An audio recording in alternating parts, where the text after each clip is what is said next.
السلام علیکم سامعین، 28 ذی-القعدہ اور 6 جون ہے۔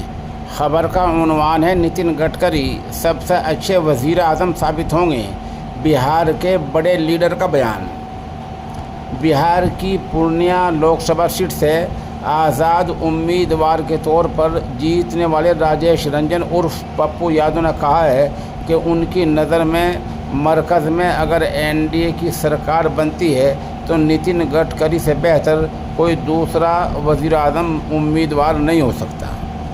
اپنے دم پر پورنیہ میں جیت حاصل کرنے والے کانگریس کے سابق لیڈر پپو یادو نے صحافیوں کو بتایا کہ نتن گڈکری ایک موزوں امیدوار ہیں اور وہ وزیر اعظم کے سب سے زیادہ اہلکار ہیں۔ بتا دیں، بہار کے نتیش کمار نے 24 گھنٹے پہلے NDA کے لیڈر کے طور پر وزیر اعظم کی حمایت کی ہے اور ان کو NDA کا لیڈر مانا ہے اور ان کو وزیر اعظم کے امیدوار کے طور پر مان لیا ہے۔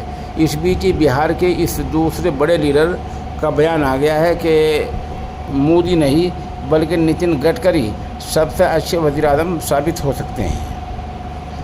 اس بڑے لیڈر کا نام ہے پپو یادو، جنہوں نے اپنے دم پر یعنی آزاد امیدوار بن کر پورنیہ لوک سبھا سیٹ جیت لی ہے۔